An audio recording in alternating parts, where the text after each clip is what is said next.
Hi, welcome. I'm so happy you're here. I'm Sophia. On this channel, we talk about mindset, inner work, spirituality, and your power, your innate power. I am here to remind you that you get to have what you want, that your desires are safe guidance, and actually, it's a sin if you don't go after them, if you believe in sinning. Let's get into today's video. So, what's been going on for me lately, or coming up for me rather, and I trust and know that the right people who this is also coming up for will be led to this video and find this video. And it's this it's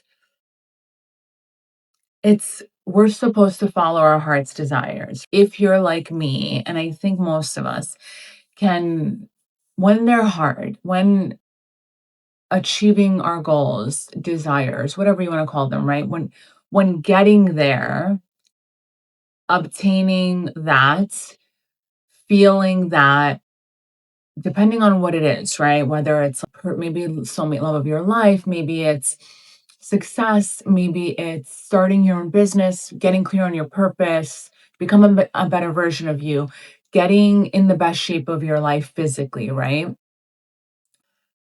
Having a baby, buying a house, maybe traveling more, traveling luxuriously, whatever it is. We all have different wants, right? And desires. But it's important to know as a true knowing, never questioning the desires of our heart, right? And there are different desires, of course. There are ego desires, there are heart's desires, there are wound desires. So we're not going to get into all of that, though I can make a video on that also. Comment below if you want me to do that. But we're going to get into our heart's desires today because that's my favorite place. That's the most authentic desires that fulfill us. You know what I mean? And give us that feeling of satisfaction, just being satisfied in all areas of your life, which for me is the goal. So, feeling satisfied, fulfilled, blissful, right? Because I know these are available. And so for me, it's about creating more of that in my life naturally without anything else outside of me, knowing I can cultivate that within me. And when I do, then the outside matches that and reflects that back to me. Does that make sense? It does. Just listen to it again if it didn't make sense for you.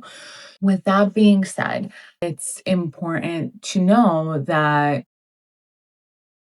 it's all within you, and that's to give you back the power. It's in case you forgot it, which I think is the biggest thing. I think we forget our power. And when we forget our power, we forget we're the driver of our life. And so we get to navigate and we get to steer the wheel in the direction that we want it to go in.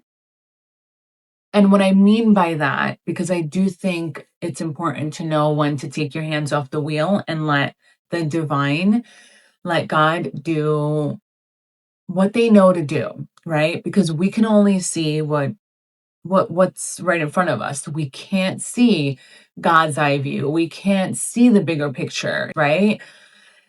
We can intuitively and energetically and spiritually go there where we can zoom out. And you guys, that's such a superpower. And I think we can all cultivate this superpower. I think we all have it within us. It's just a matter of fine tuning it and learning how to go there, right? How to allow ourselves to go there. Thinking about the times when I'm able to do that, I'm just like I'm a better version of myself. I'm just detached to silly, petty 3D things without sounding too woo woo, but realizing what really matters and what really doesn't, and guiding my attention where I want it to be. If we know consciously that all realities exist and the one we're experiencing is the one we've aligned with through our thoughts, through our beliefs, through our energy and our actions. then wouldn't we be very aware and careful with what we choose to focus on, with what we choose to think about, with what we choose to believe? I think we would. I think that would be really wise of us, right?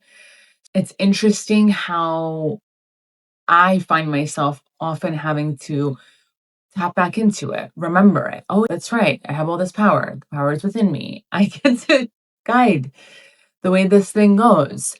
And things will shift instantly sometimes, right? And I'm also very open to them. And maybe this is why it occurs this way for me is I'm very open to the idea of what I'm doing right now, what I'm getting into alignment with right now, again, with my thoughts, with my beliefs, my energy, my vibes, all the things, right? What I believe to be true for me will direct my future. And that changes, right? It could be in a day from now, in a week from now, in a month from now, in a year from now. I think it's what we can really get our beliefs and our power behind. I can go more into that, but that's a whole other video. So let me know below if you want me to create a video in going more in depth within that whole energetic quantum reality, quantum shifting, quantum leaping, all of that really good goodness and fun stuff that I love to dive into. But for the purpose of today's video, I want to talk about if we get to have what we want in our inner world, meaning our subconscious mind that runs at least 95% of our lives. So if our subconscious mind runs 95% out of our life because everything's in there, our patterns, our behavior, our beliefs are in there, all of our memories, our identity, who we believe to be in this world, what we believe gets to be true for us, what kind of a person we are, and what's true for the kind of a person we are, and the kind of life we have lived to date, the kind of childhood we had, the parents we had, what was true for us in childhood. It's really that deep. When you want to shift something in your outside world, it would be so wise if you want to work smarter and not harder to go into your subconscious underneath the surface that is the conscious mind, because you may not be aware of your beliefs until you do go in there. I know I wasn't until I started really getting into the subconscious mind and this work and rapid transformational therapy, and how we have these stories that we speak on as if they're fact. I once upon a time had a story that I was this little Bronx girl with no direction, no hopes, no dreams. The only thing I knew that I wanted for sure, and thank God I at least knew this for myself, I knew that this was possible for me because it's the one thing that I had created consciously, and obviously subconsciously, we know that's always the driving force, is getting married, being a wife. And I knew I wanted to be a mom. That was the one thing that I knew that I wanted, right? And then as I got older, as I gained more wisdom, as I had more life experience, I realized more and more of what I wanted. And that grows. And that is so beautiful. I think if we allow it to be true for us and we allow it to be a new belief, oh, there's no end to this. Finding what lights you up and going for it and believing in yourself and betting on yourself. There's no cap to it.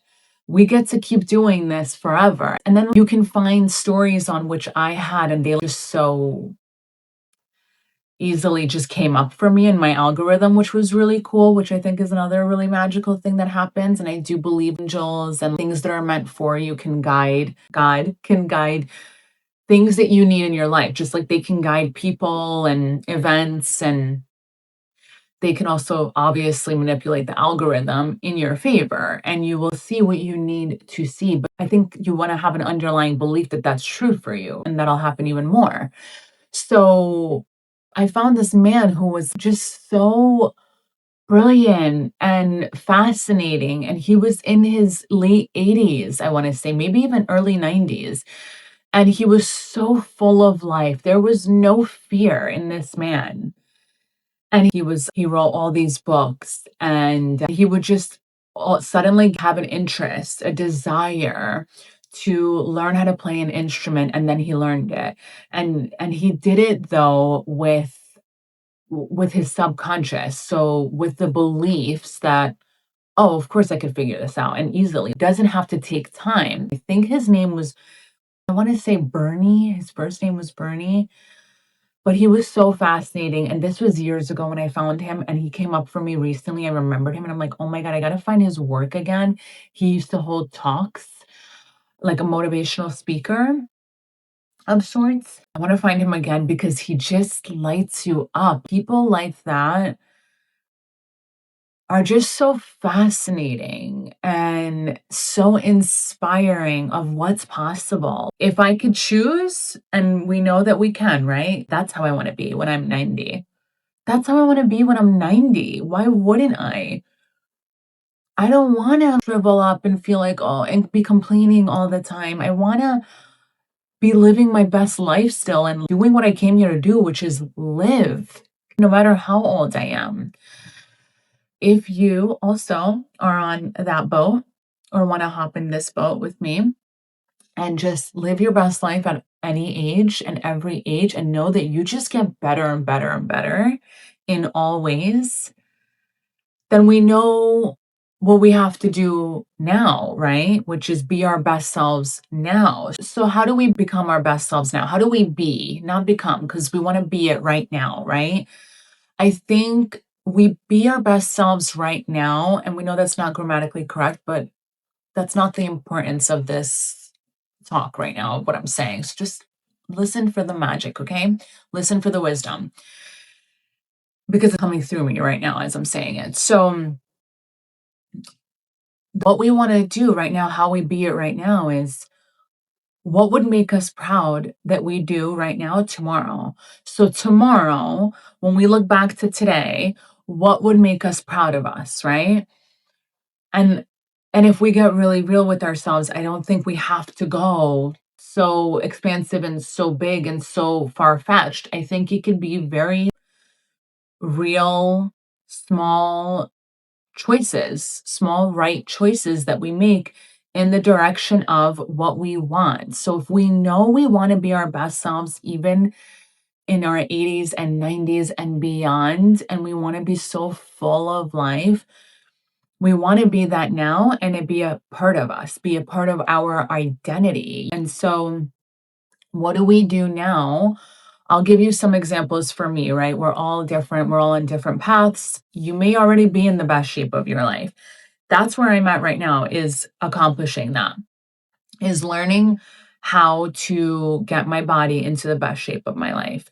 So what that looks like for me for the past a little over a month now, I want to say, is working out sometimes twice a day, right? So I'll do Pilates, which I love. I love how that shapes and tones and the magic that it does for my mind and my body.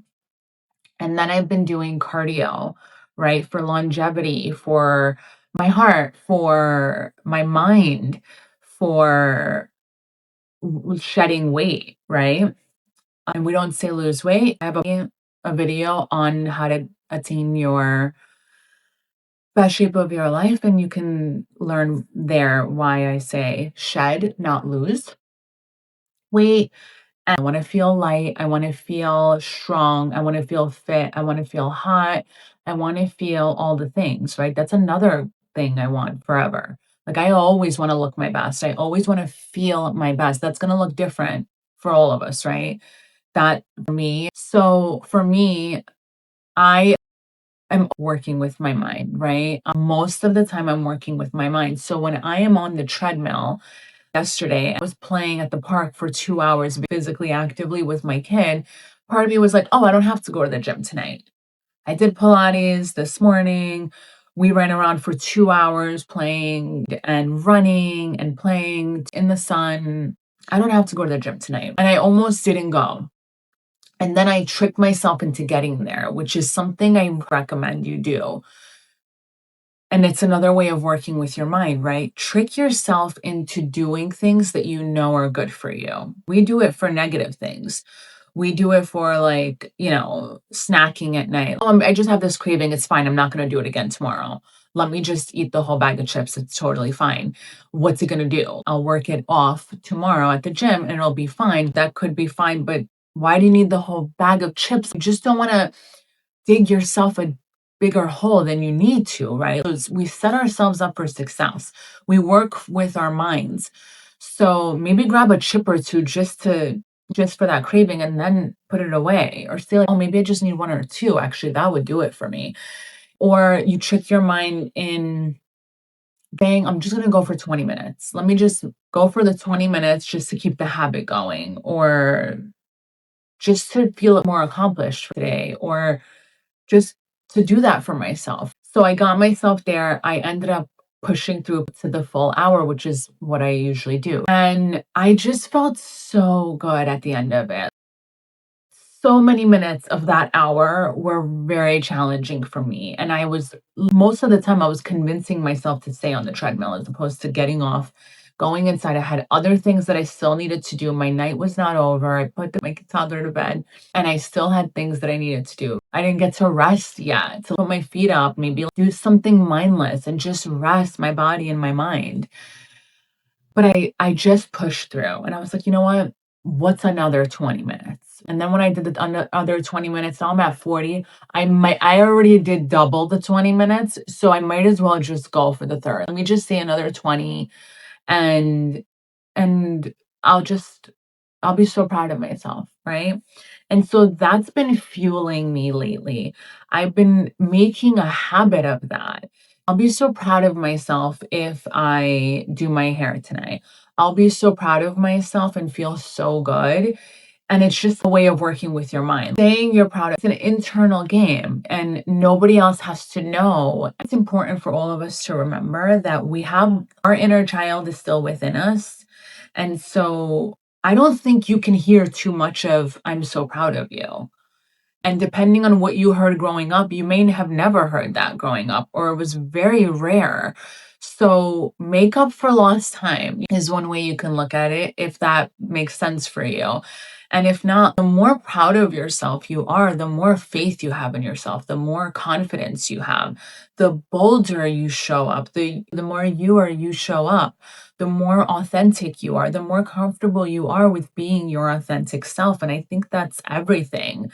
I think, my God, if we can get to a point where we can be our authentic selves and even figuring out what that is, because I think we uncover layers throughout our life of what that even really means for us and who we actually are to our core and what we want to be and what we want to grow in and what different ways we want to evolve in, right? Up level in. That can all be so beautiful, but to overpower the inner critic that says, look what you did. This is your fault. Look, you messed up. Your kid's crying. They're upset. It's because of something you did wrong or they fell. Where were you? Why weren't you watching them? You're a bad mom. Maybe at work, you maybe are doing the most, but you're not getting recognized for your efforts. This comes in different forms, right? Depending on where you are in life and what's going on for you right now. It could come with your friends, with your significant other. Maybe they feel unseen by you, or you're not giving them enough attention or affection, or maybe your kids need more support in different areas and you're coming up short. But if we're not filling our own cup, how can we possibly give our best to everything else that needs us and wants us and deserves us, right? Our energy, our love, our affection, all of it. So it always goes back to us, right? We always want to make sure we're filling up our own cup, we're making ourselves proud, and then that's going to be reflected back to us outside of us, right? From other people, other things, whatever it is, right? For some of us, it may be our business. For some of us, I know for me, when I'm regulated, when my nervous system is regulated, there's just shifts in everything, in every area. It's really interesting how the energetics of things play such a bigger role than we may realize. And when we do realize it, let's fine tune what we're putting our energy in and what energy we're emitting, right? What makes you proud? Maybe eating a healthy meal, cooking a healthy meal for your family, eating the healthy meal your kids ate, you're proud, you ate, even if they ate a little bit, whatever they got was healthy. Maybe your dogs seem happier. They're eating and going to the bathroom regularly. That's another thing you can be proud of, right? They need you to survive. So when they're good, you're taking good care of them. When your home is good, when everything's organized or clean or neat, you can be proud of yourself. Anything that you do, just make it a habit of, I'm so proud of myself. My daughter cleaned the kitchen tonight. Nobody had to ask her to do it. It's just her regular chore. Even if it's a regular occurrence, just it's noticing the good. It's choosing to focus, to train our attention to focus on what's working and what's going well for us. There's so much more there than just, I'm so proud of me and what I'm doing. Because when we notice it in ourselves, we notice it outside of us more, because what you have within you, the more peace you have within you is the more peace that will happen outside of you. The more chaos you have within you is the more chaos you will experience outside of you. And I'm not talking about once a week or once in a while, but every day. What you're experiencing may be an inner work type of thing that would, no matter who it is outside of you, that's maybe projecting what's going on in your inner world. So it always, I just, my go-to is to always go in inner, maybe not instantly. I'm very ego human part of me where I'm just like, why are they doing this? What the fuck is up with that? Why are they acting like this? But then we can regulate our nervous system. And when we're regulating the people around us, especially for us moms. I think that's so important. You have to know, you have to realize when you're dysregulated, when you're anxious and nervous, your kids are as well. If we pay attention, but we're so in our whatever's going on within our dysregulation that we don't even freaking realize it sometimes. So it's important to make it a habit of regulating our nervous system. And another thing, I want to talk about self-sabotage. And that's been coming up for me lately. And I'm going to give you some examples of that, real life examples that happened with me lately. It's interesting how we self-sabotage. That's another thing we want to be aware of, because if you can notice yourself when you're self-sabotaging, you can stop and you can choose better and you can regulate your nervous system around what you want so you can allow it in and you can hold it, right? So we all have different capacities for different things. You may notice in your life that you have a higher capacity than maybe your cousin does, or one of your cousins, or your sister, or your friend, or your husband, whoever does with receiving compliments, right? You may get complimented all the time, right? And you love it, and you obviously it feels good. It's nice to be noticed and acknowledged, and it feels nice, right? But it's occurring because your capacity for that is bigger than others. That's not familiar for them, maybe. And it might have been one point in time, but maybe they're in a different vibe right now, a different energy, and they're just not open and receptive to that. So it's not occurring for them. That's just one example, but the same can be true for how much money you receive, how much money you make, how much money you're comfortable with being in your bank account, your checking, and your savings. There's so much more to all of this. You can go to Blissfully Aligned Destiny for that. I have that in this module too, more about the energetics of receiving and money and how and why we create that the way that we do. But the same can be true for love. You may believe that of course, you were going to get married and have children, of course, but other people have blocks to that, right? We see that everywhere. I feel like so much more now than ever.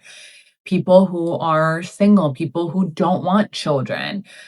which is fine, but they do want a relationship, but they're not in the relationship that they want to be in. And look, we know a perfect relationship does not exist, but is it what you need? Is it what you want? And then the more you work on yourself, the more everything around you just gets better, right? Because everything elevates when you elevate. Everything up levels when you up level. That's how powerful you are. Your energy has a ripple effect on everyone in your life that you're close with, especially the people who you share a home with.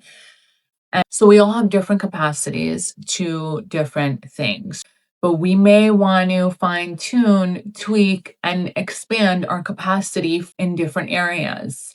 You want to think about that. The reason I bring up how each of us have different capacities for different things is because if they can do it, then you can do it. If they can have it, then obviously you can have it. It's great that we can look to each other to see what's possible and know that they just have different beliefs than you. They're regulated, their nervous system is regulated for different things than you are. The things that set you off and dysregulate you are the things that are unfamiliar to you. And your nervous system's job is to protect you. So we go into different dysregulation. There's fight or flight, freeze, and fawn. Fawn is least talked about, but a lot of us can go into fawn. Fawn is the fear of being seen, playing small, people pleasing, making sure you're there for everyone else's needs, but not filling your own needs. And if you're a mom, we can often do that because we had this idea that to be a good mom, you don't matter. You put your needs aside. That's what it means to be a good mom. And so that's a deep rooted belief. It's going to take more than me just saying this and you just hearing it, or me even reminding myself of that for me to really apply it, right? In my life and in real time and continue to. It's going to take repetition. For decades, that's what I believed. I'm a good mom if everyone else is taken care of. And then if there's time, maybe me. And I would give myself the least amount of time, the least amount of food, the least amount of everything. It applied to everything. I would get ready last. And then I just started doing things differently because you come to a point where you realize, especially if you have a daughter or daughters, they're watching you, mom. They're watching you. And they are more than likely going to do what you do over what you tell them to do. So, what do you want them to do? Love yourself the way you love your daughter and the way you want her to love herself. And I know that's easier said than done, but I promise you that's possible, especially if you know she's going to do more of what you do than what you say to do, what you tell her to do. You know, you should do this. Like, let's be real. How much of you should do this did we listen to? How much of that? And how much more do we repeat the patterns that they had? And look, everybody does the best that they can. And it's not just our parents, it's our teachers, it's anybody in our lives that was an adult or older than us that we admired, that we looked up to, that we listened to, that what they said was true. We didn't question it. We believed them. It's far deeper than just our parents, you know. And it's not to blame them, it's to know where you came from, know why you are the way you are, because I think that that's important in becoming who you want to be. Just for those reasons. Let's just use it as information. This makes perfect sense why I would think this way. This makes perfect sense why I've accumulated all this evidence in my life of this way, this much of love, or this idea of love, or this capacity of love, when really I want to experience so much more, so much different, or so much more passion, or so much more, whatever it is, deeper intimacy, maybe better communication, maybe. And that is all available to you. So this all goes back to your identity, which is again in the subconscious mind. What did you believe to be true for you? It is likely what you saw growing up. Did you see happy couples who communicated healthy and loved each other beautifully and were faithful and loyal and spoke highly of each other even behind closed doors or when the other person wasn't there? Were they chasing their dreams? Were they more focused on you and putting their dreams aside because they were just trying to make a living? Think about what you want to do with this beautiful gift that is your life and decide what gets to be true for you.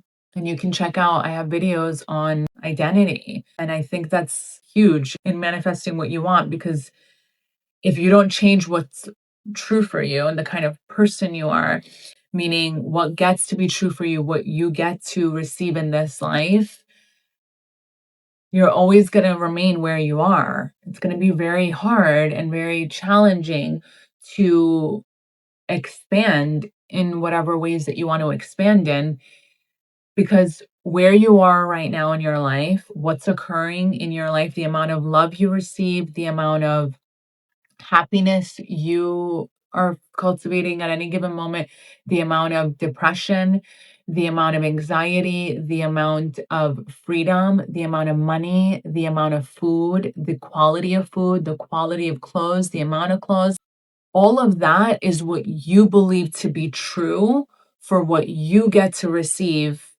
in this life.